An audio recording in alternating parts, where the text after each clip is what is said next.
waxaa maanta magaalada tani Woodward si mug iyo miisaan loogu soo dhaweeyay wafdi ballaaran oo hogaaminayo madaxweynaha maamul goboleedka Khaatumo Professor Galeyd iyadoona wafdida madaxweynaha ay kamid ahaayeen madaxweyne ku-xigeenka maamulka Khaatumo Cabdulla Maxamuud Haybe Cagalule gudoomiyaha baarlamaanka ku-xigeenka koowaad ee baarlamaanka qaar kamid ah golaha baarlamaanka iyo qaar kamid ah golaha wasiirada wafdida uu hogaaminayo madaxweynaha maamulka Khaatumo Professor Galeyd ayaa lagaga hortagay meel ka baxsan magaalada iyadoona markaasi wafdida uu hogaaminayo madaxweynuhu lagu soo wareejiyay dhammaan xaafadaha iyo wadooyinka waaweyn iyo wadooyinka kala duwan ee dhexmara magaalada tani Woodward baan ugu faraxsanahay maanta inaan nimaadno waqtigan ballaaran madaxweyne ku-xigeenkii gudoomiyihii baarlamaanka golaha wasiirada xiggan oo dhan oo ka wada tirsan baarlamaanka iyo ku-xigeenkii iyo baarlamaanka adeegina halka waa ka muuqdaa aad baan ugu faraxsanahay magaaladan maanta da'da la qarin maayo magaaladan waxa ay ugu dambeysay 55 sano ka hor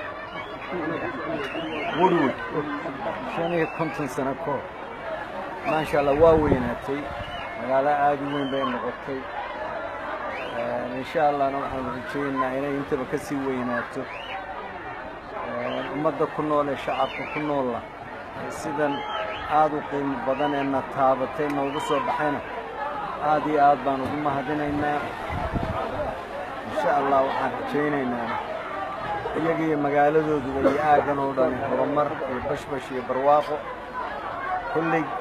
dugiina si fiican aabba uga da'ay dayrtana inay ugu darsantaan insha Allah u rajaynaynaa waxaanu meesha u nimid inaan maanta u hambalyeeyno وزير كيس عبدي يوسف والله جاي بدتك إنه هوشن هو ضد بلابه كل هذا قبل غير ولا كبر سدي إلى يوحنا رجعين إن بدود هنا النقطان كويس وارا هو حرور عفمات قبته خير له إلى هيكون من يستو يجي هذول وحنا هذا رجعين إن أي نقدان قويس كعصبي قويس مثال النقدة مدن كلا هذا اللي يردي وأيضا وهذا جورديدي اللي ينكسر دواد جورك هذه أبان وقفر حسنة هاي أنا جو قهر لي مجا عوف في البلادن مجا حوالي كتير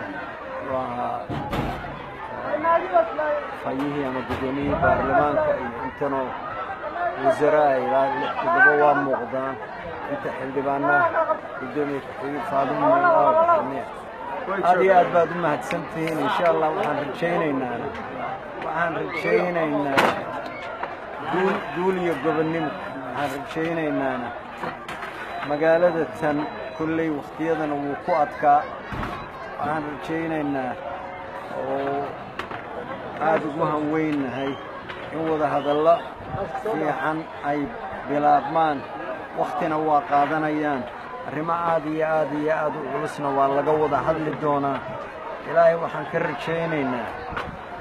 maamulka Soomaaliland iyo annagu inaanu ummadanu nabad bay u baahan tahay salka inay dhulka dhigtay u baahan tahay danahooda inay ku soo dhawaatay u baahan tahay ilaahay waxaan ka rajaynaynaa kuwii yeesha aragti dheer oo danta guud meel looga soo wada jeesanayo dantan hadda dadka taabanaysana in xal degdega loo helo maduna ay nabad ku wada noolaato maduna intan aagan waa meelaha deriskana laga yahay waa maqlaynay waayadan dad soo guuray oo dhulkan yimi oo ceelashan iyo barkadahan iyo aagan ka cabayay dadku hadday nabad timaado waa la wada noolaan karaa dadkuna haddaan waxa la siyaasadayn oo la askariyeyn dadku awalba ceelasha way isku qaban jireen waa isdili jireen laakiin hab ay iyagu iyo ku caqli iyo xikmad isticmaalaya ku heshiin jireen ay leeyihiin waxaan rajaynaynaa taa in dib loogu noqdo wixii maamulla ah ee aaggan ka agdhowna inay dadka uga dambeeyaan arrintaas iyo arrimahooda uga wada tashan lahaayeen meel uga soo wada jeesan lahaayeen nabadna ay yoolay wada leeyihiin ay ka dhigi lahaayeen aad iyo aad baad u mahadsantihiin kulley waaba jeclaan lahayd dadka inaanu saa ugu wada mahadno maanta waxaa farxad weyn noo ah inaanu nimaadno magaaladan Woodwood oo ah xukuumadda Khaatumo ama dadka Sool iyo Sanaag iyo Cayn ka soo jeeda meelaha ugu muhiimsan aad iyo aad baan ugu faraxsanahay sida quruxda badan ee aad noogu soo dhaweyseen sida quruxda badan ee wajiyadiina farxadda uga muuqato waanu idinla faraxsanahay waanu idin soo waad ku mahadsantihiin soo dhaweynta waad ku mahadsantihiin sida aad maxaan ku dhahdaa ay uga dhargilaadihiin annana aanu idinka dhargilaanahay daawashadiinna iyo maxaan ku dhahdaa farxadgelinta iyo soo dhaweynta quruxda badan leh aad iyo aad baad ugu mahadsantihiin reer Woodwood waa wada joogi doonaa ma kala maqnaan doono insha Allah biidnillaahi kariim innagoo inta ka farxad badan oo ka sii maxaan ku raadaan niyad wanaagsan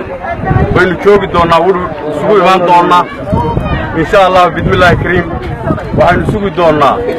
marxaladda aynu ku sugannahay ee wada hadallada iyo wada xaajoodka ee aynu rabno in ummadeenna si maxaan ku raadaan nabadgelyo aynu deegaanadeenna iyo dhulkeenna iyo mustaqbalkeenna waa aynu ugu tashanno wada hadalladaas oo insha Allah muddooyinkanba socday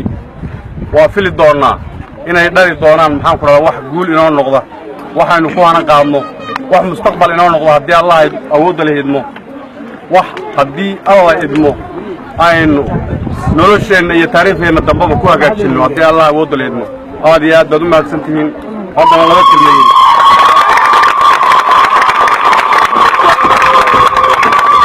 gudoomiyaha baarlamaanka Khaatumo محمود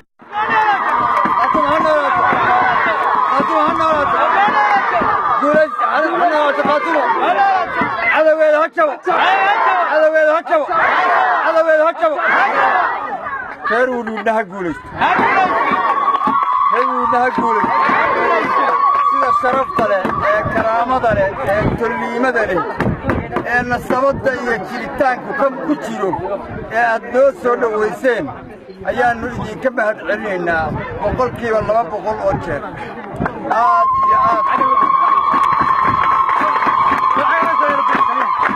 aad iyo aad bay sharaf noogu tahay oo aad noogu sharafteen oo noogu karaamayseen indhahayagana maanta ilmaad ka keenteen oo Ilaahay igu og yahay farxad darteed waxaan aad iyo aad idinku bogaadinaynaa sida sharafta leh ee wanaagsan ee kalgacalka iyo tulliimada leh ee aad noogu soo dhaweyseen magaalada Woodwood waxaan Ilaahay idinka rajaynaynaa in aad ku waartaan oo ku guulaysataan nabad iyo barwaaqo iyo khayr waxaan leeyahay maanta muddadii aan Khaatumo aanu ahayn maamulka Khaatumo waa maalintii ugu horreysay baan u malaynayaa ee mas'uuliyad intan la eg ay timaado Woodwood waxaa laga yaabaa inay ku iman jirtay dhuumasho halkan in dhowr jeer oo la isku laayay marba dagaal ka dhici jiray waan ogeyn aad iyo aad baanu idinku habaryeynaa sida aad noo soo dhaweyseen aad iyo aad guul iyo gobonnimo aan idin rajaynaynaa Woodwood guul horumar nabadgelyo barwaaqo khayr intaasaan idinku ducaynaynaa si kastaba ha ahaatee waa markii ugu horreysay ee wafdigu hogaaminaya madaxweynaha Khaatumo Professor Galeyd uu soo gaadho magaalada tani Woodwood iyadoona markaasi bulshada reer Woodwood ay si weyn u soo dhaweeyeen Sakariya Maxamed Ciise Wadani wararka telefishinka caalamiga ah Somali News TV Woodwood.